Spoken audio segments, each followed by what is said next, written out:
Hey guys, welcome back. I just wanted to preface this. There's like a whole other intro, but I just wanted to preface this episode with the fact that I was very stoned. And I mention it, but it's also very apparent. And it's really all over the place, but there's a point where I reach like a flow. And I mean, it's kind of fun. So if you can get into that, definitely get into that. And I think it's also worth mentioning that it's probably best to at least have seen this movie within the past year, because I do talk about a lot of stuff that's kind of very, like, you need to have it, you need to remember the things that happen in it pretty well. So there is that.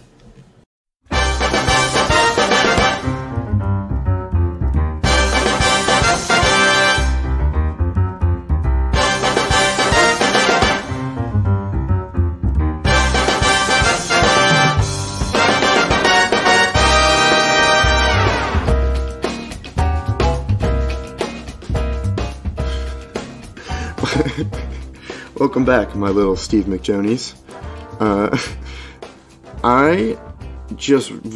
This is like a different type of episode because I just watched Whiplash, and it's so good, and like, I don't know, I try not to take this podcast too seriously and just throw random shit in anyways, so why not a movie review, you know what I mean? Like, it's just got me so worked up because it's so good and like so well thought out, and like I'm high too, so that helps. OG Kush, thanks Joe for hooking up the Euphoria. What if I just said my drug dealer's name on my there? Like, shout out Joe, yum. And then he like comes and fucking shoots me. But yeah, so I'm just watching this again, and like, I don't know, I know somebody that's kind of going through a rough time in their life right now, and like, they came over and I was like, dude, like, we'll just this is a good ass movie. I remember it, and like, I've seen it a couple of times before. I remember it's a good ass movie. Like, this is like why I love movies, and like, I know it's with only really good movies is like, but that's what you got to strive for. But it's like, you can go into that movie. I talked about it in my first episode. It's like, you can go into that movie with any problem on your mind. You know what I mean? Like, even if you're, I don't know, somebody gets pregnant, or like, I don't know, you just get really bad news, you whatever it is, like, that happens, and you just go into a movie and just lose your mind into it. When you go into Whiplash, you don't even know what what to expect from this new movie. You're just like, Whiplash, who, the thing is, like, the marketing for it, I don't even remember that much marketing, or like, you see a drummer doing shit, but like, you don't really get like the intensity of the movie. So it wasn't like, when it was coming out, I feel like the marketing was a little low key. And so everybody's going into this movie like, what is, like, we're just going to watch a drummer? What is it? And it's the fucking Miles dude with the scars on his chin that give him like character. Oh, and they give him character. And then it also has the fucking, the Spider-Man motherfucker that was like the news reporter that yelled at Peter Parker all the time to take pictures of Spider-Man. It's Gene Simmons. Oh, their performances were so, like, it's about a drummer and like the fast-paced drumming. Like, I know Miles Teller, Miles Teller.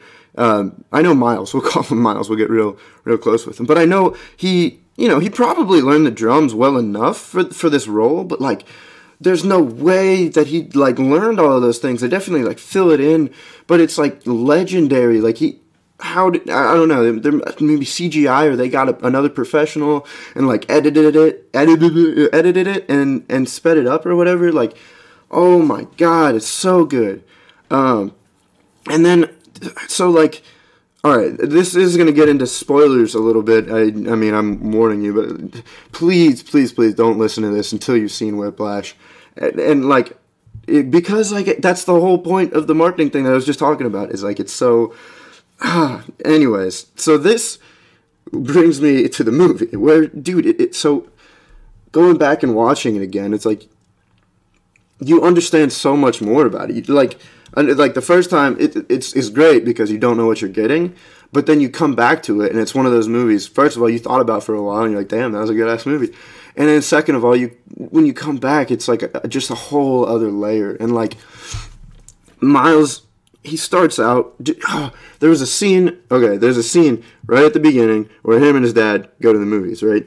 That happens, and like it's the beginning, and he doesn't really have anything going for him. You can tell, there's something with like the raisins he's picking out, the raisinets from the popcorn, and he's just kind of like dealing with his dad and with life, and he's got like a girl that he's like looking for, but it's just like kind of like nothing is happening. And I don't know, maybe I'm relating to this a little bit, but he's just kind of sitting there waiting. It just seems like he's waiting.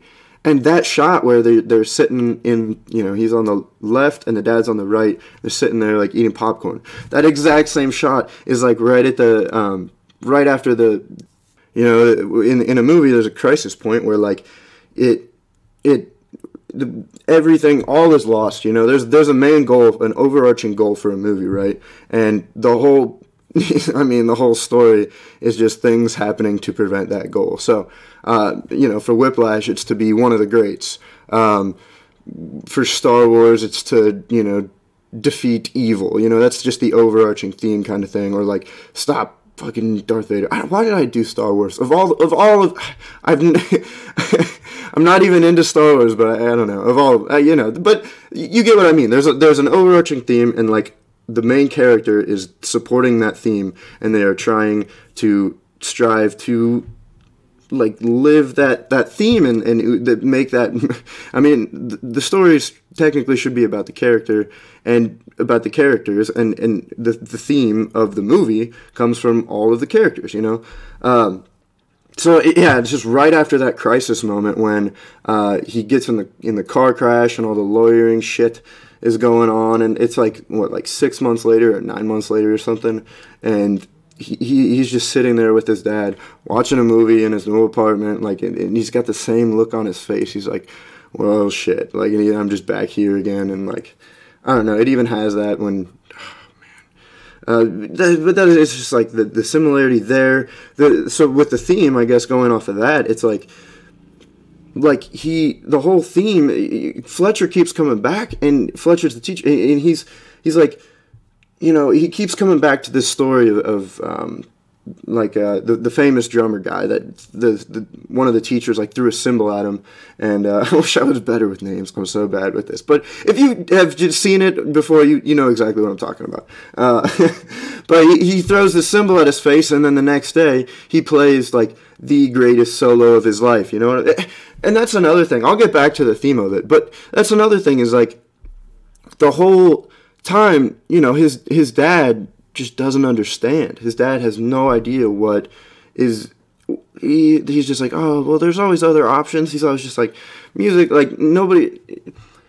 Through the movie, you get to tell that like they relate the NFL to the Lincoln Center. You know what I mean? Like Lincoln Center is a theater that they play at. Like that's the biggest place. That's the goal. That's where you want to be, and like you want to be a legend. And it's another thing. He also says like that's why nobody listens to jazz. Like that's why they say jazz is dying. It's because.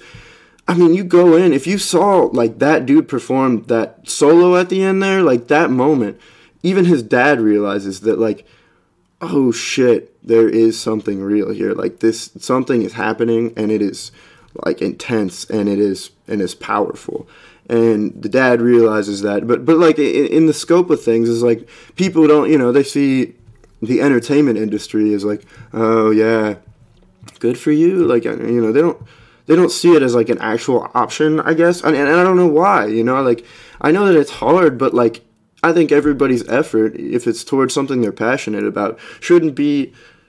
It shouldn't be shut down just because it's, like, hard to get into, or, like, you're just...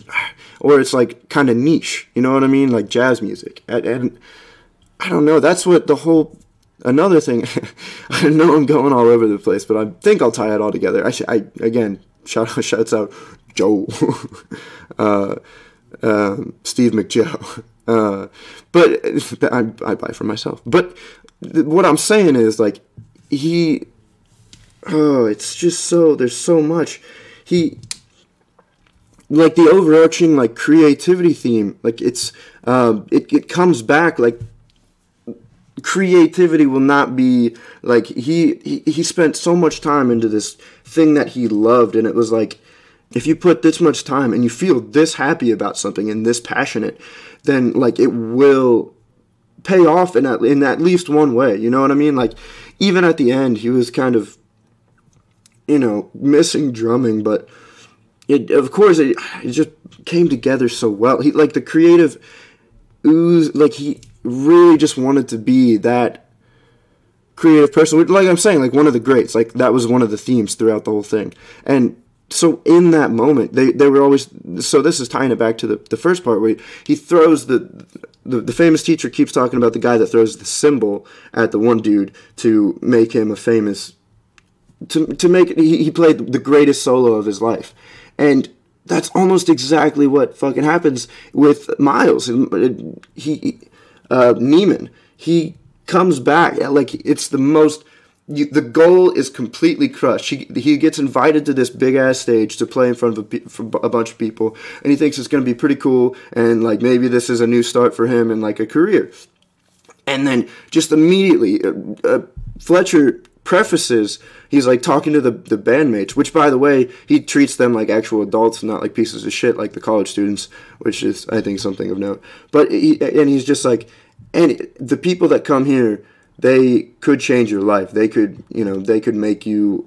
If you don't get a call back after this, then you should probably look for a different line of work. And there's one thing that they never forget. They don't forget. And in Fletcher's mind, he's like, yeah, dude, like I'm gonna fucking get this kid so much for getting me fired. Like, oh, he's gonna get ruined in this industry. He's gonna be publicly known as a piece of shit. You know, whatever. And fucking.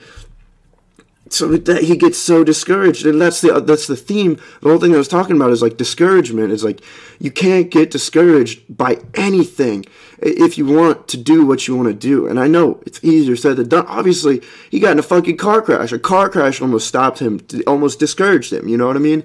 And fucking still, and then getting ruined in front of in front of everybody that mattered. It was just. Oh my God, just absolutely crushed. Just crushed.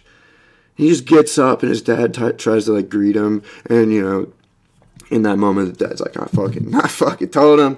And it like, and he is like, oh, well, I guess we're going to have to do this shit again, kind of. Because he had to stop after he got dismissed from the school. And then he's like, you know what? Neiman turns around. He's like, you know, fucking what? No, like I am a good drummer. You know, I put I worked my ass off for this shit, and I am not gonna let this motherfucker like come back at me and make me like do this to me. You know what? I'm gonna do it to him. And he goes back out there while he's talking and just starts playing. He's like, yeah, fuck you. And like you at first, like Fletcher's like, what the fuck? Like, are you shitting me right now? He's like, what the fuck are you doing? And then Neiman's just like, I'll cue you in. He looks up at I'll cue you in. And then,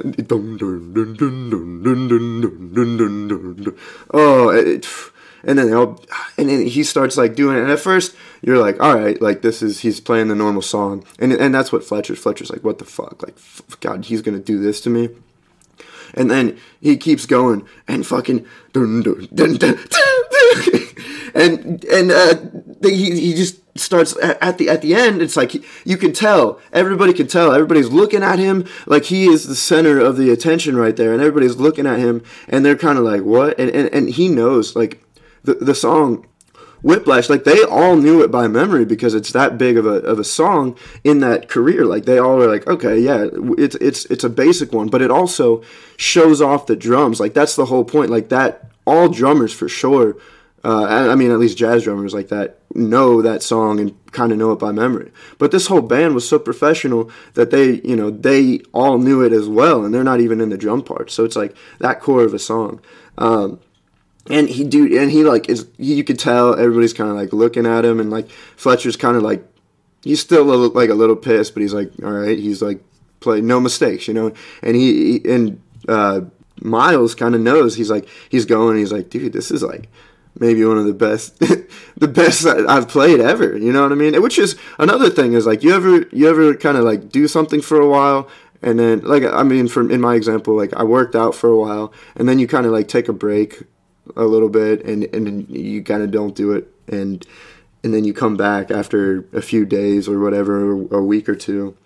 You come back, you're like, oh yeah, I'm good. He's like, I forgot. He's like, he gets back into it, and he's drumming away, and he's like, yeah, this is the best I've ever played in my life, because like you're like, oh, this feels good again, and you're like, oh yeah, and he just got in the zone, and then the song ends, and he just keeps going, and this is where the creativity part comes in. He's like just going and going, and then at this point Fletcher's like, okay, I'm witnessing something that is possibly, he's like, what, before it was just like a good song, like a well-played song, but now, like, well, I mean, not only that, it wasn't just a well-played song, but because of the whole context that he got, he was the drummer that got shit on, and like that whole crowd was still there, and the whole band was still there, and he comes back on, they're like, what the fuck, do this, and he's like, okay, this guy, he played it perfectly, and it's a drum-centric song, so you could see that okay, this guy's pretty fucking good. And then he's just like, you know what? I'm not just fucking good. I'm not just great.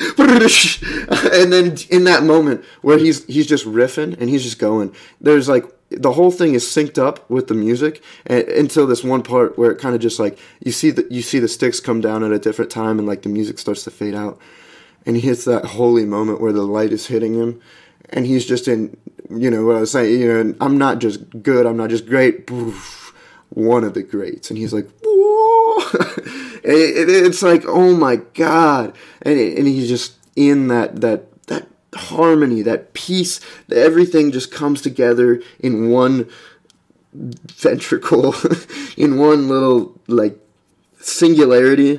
It all comes together in one singularity. And the beginning is the end. Oh, and like oh man, and then after that he kind of like keeps going, and then fucking Fletcher, of course, is like, oh yeah, this is one of the greatest things I've ever seen, and he wants to get in on him. Fuck a Fletcher, first of all. I mean, dude just comes like back in. He's like, all right, now slow it down. He's like, bitch, like you're gonna tell me to slow it down? But I guess, I mean, that's part of the composer's job, and like why he was a good ass mentor. So like, he slows it down, and he brings it down, and they're getting together, and fucking Fletcher's face, and his ugly ass turtle looking at his face, he's like nodding along, and he's like, all right, now bring it back up, and you start bringing it back up, and you're like, oh shit, and then it just ends, bang, and like you just know from there he was one of the greats, and while he was doing that, his dad finally saw him, and like that's what I was talking about before, like saw the raw, like he knew something special was happening, even though he didn't comprehend that industry. It was like, fuck, that is pure, that is art at its purest, that is like, and so his dad realizes that, and then at the end, like, he finally achieved one of the greats, and even Fletcher, fucking, he doesn't deserve it, but he finally, he while they're sitting down at the jazz place, he's like, I just never had one of the greats, kind of thing, and he finally has one of the greats. And then I don't know, just the theme that it uses is like, I just really like it. The fact that it's like, it's ambition is really what it is. It's like, if you fucking want something, you can spend as much time, you have all the time in the world. I talked about that in the first episode too, is like, once you get to college, you're like, well, now what? And you're like sitting around. I mean, you get busier too during like certain weeks, and if you have work, I work pretty good amount too. But even at work, I can kind of write on pieces of paper a little bit, and you can think about it. Is really is what it comes down to, is like, if you can't be there with it, you can think about it. You can always have that graphic design, which I know it's kind of tiring. It's kind of tiring. Like, you got to be on. But like once you achieve something with that like onness, that oneness, that you turn it on and you like think about it, and like, I don't know, I was driving back and forth for a little bit between Athens and Lebanon, and I was writing one day, I'm not trying to like brag or anything, but I'm just stating that, like, the more time you put into something, and the thing is, you have so much time, so especially over break. So over break, I had just a day off, and I'm just in Athens anyways. I had to move back up because I work here, and I just had a whole day, so I just sat down and started writing. And like, you know, you come together with this idea, whether it be a painting, a script, you know, a piece, you know, you're writing music or something. There's always like a formula. There's always something that you got to lay out and line up with your little twist. You know, it's, and not always, you know, sometimes even your little twist changes that formula. But, you know, I had that on my mind, and I was thinking about that, and then I drove back to Lebanon, and the whole time, like, I was kind of tired. I was done with driving, you know. I didn't want to, I love music. I like listening to music and podcasts, but, like, after a while, it's like, I'm not just driving and listening to shit again. Like, I don't know. So, I put music on, but the whole time I was just thinking about the layout of how the story is going to go and, like, a general outline and the design. And it's like, the more time you put into something that you love, like drumming or whatever, you know, even working out, and it applies to just anything that you want to do. If you put time into that, like, it will cross your path in one way or another. And whether it's in a positive or negative way, whatever it is, it's like you asked for that to happen, and you got, you know, you were having fun. That's the point, is like you were having fun while you were chasing that dream. But what it is, you know, it's a roller coaster. It's like, you got to get off at some point, first of all. But there's downs, and, you know, it's just how life is. And as long as you enjoyed the whole getting there process, then you got to deal with like a down for a minute, and then you just, again, figure out how to get out of that down. That's your ambition at that moment, and then, you know, come up with something else to do. I don't know. It just all seems like the theme that this movie oozes is like what I strive for. Not only does it ooze the theme that I want to kind of hold up as something important in my life, but it also is that, you know, the movie is the pinnacle of what I want to do, like the perfect movie where you just go into it. The acting is amazing, the story is unique, it's intense, it gets you involved, and even emotionally, he had like the girlfriend, and a lot of times, another of my favorite movies is 50-50, and, you know, Anna Kendrick, I think she's cute, but like that whole story was a little cheesy, I'll admit, like within that movie, but it's still the overarching movie. Is like awesome, but that's the thing with Whiplash, is like it has this this Nicole character who is, you know, she's intelligent, and you can tell that there's something there, and she's cool. But she just doesn't want to know, you know, she just doesn't know what she wants to do yet. She's just a normal, like, that's normal. It's hard to find that passion. So, like, it even has that little bit there with her, relatability-wise. But then also, you know, the relationship between him and the girl. And it's like, that's something you got to account for, too, is like, if you want to have a passion, are you going to have time to be with somebody? Like, that's a big portion of your time. And, like, if they're not into the same thing as you, or into just like sitting around with you while you're doing work, it's like, I don't know. Like, I don't know if you can spend time with that person, like, or that much time with any person that much. So, I mean, it's a tough, you know, the movie does a really good job. The movie does a really good job of getting all aspects that it could fit into this, and like, and so, yeah, she's just not into it, and he has to go without her, and forgot where it's going. This is what happens when I do it wrong. So, yeah, Whiplash does a really good job at kind of, you know, keeping the heart. You know, every story kind of has to have a heart and, like, an emotional attachment just to get that connected, and it does a really good job of, even though, like I said, like in 50-50, it's a little cheesy, but here it's still like, it seems pure, you know, it seems like natural, it seems like that is something that would happen, and like, I mean, the girl got pissed, and like she has reason to be pissed about it, and then that's the thing, he realizes that he's like, fuck, like, I'm not going to be the drummer. I'm the big drummer guy that I thought I was going to be. Now I got to start focusing on friends and girlfriends again.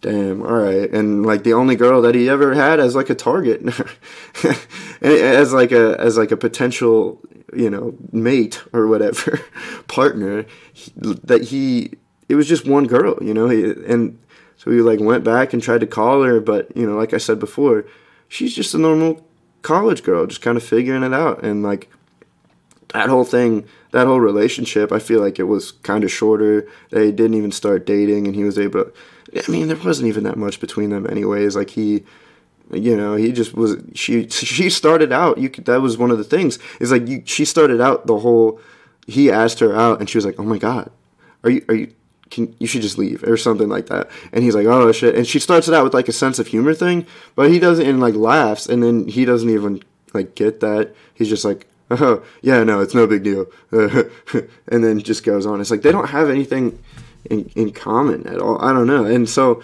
you know, you shouldn't feel that bad that he didn't get her, but and also because he got the great thing at the end. You know,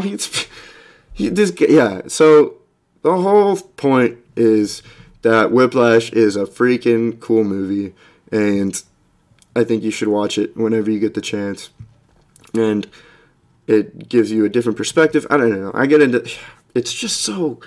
And that's the thing. It's also music, and music is something that touches me personally. Like I listen to it. I listen to a good, you know, to real music listeners, I don't listen to that much music, but to people that listen to like radio, you know, or whatever, I just listen to whatever's on. There's nothing wrong with that, but it just means you're not that much, you know, as into music. And so I do like music, but it's not like my main thing. And yeah, so, but like going into this movie, you can just, even if you don't like jazz, you can just appreciate how it all comes together. Like the scene at the end when they are doing Whiplash, and it sounds really good. It does like a collage of not only the drums, that's because, you know, that was like the main theme of the movie, but it wanted to show that there is more to jazz, and it does the drums, and then it goes over and does all the trumpets and all the brass and the woodwinds and whatnot. And it's just, it really, it does that art its due too, you know what I mean? It gives it the credit that it deserves, and that's why I think it's cool. And like you know, like art forms are like species; they can go extinct too. Jazz is dying. They say it in the movie. I don't listen to that much jazz, but it still can like appreciate it. And like, I mean, if somebody put it on, and you know, yeah, I just listen to whatever's on. But if somebody like put it on, and they were getting into it, you know, they're like, yeah, dude, listen to this piece. I'm like, okay, you know, I could definitely get into some jazz music. And so, yeah, it just brings that back too. Just this movie all around. You got to see it. You got to love it. You go get your family, get your friends. You know, you could be, if you're a passionate soul who only has a Nicole in your life, call her up. At least give it a shot. But, you know, just go get it together. You can download it on you know, online. If you can't find it, then you know, ask me. You know, I'll find a link for you. You know, I got you, dog. And fucking so good. Anyways, this is what I'm passionate about in a way. Maybe I should be a movie reviewer. See, like, I don't. Maybe that'd be a thing. It depends how these episodes go. But you know, like, all I'm saying is check this fucking movie out and enjoy it to its fullest. Look at it. Watch it again. Watch, you know. Look at it from different lenses, like symbolically, you know, analyze it to its full extent. This movie is so good. Thank you for listening to me for this long with my fading voice and my high-ass mind. I appreciate it. Shut up, Joe. McJoe. You are the McJonies. What was I saying? Thanks for listening.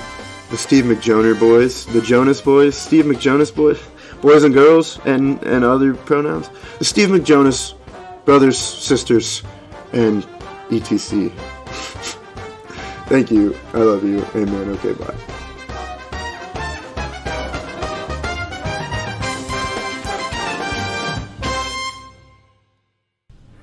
I'm upset. I'm upset!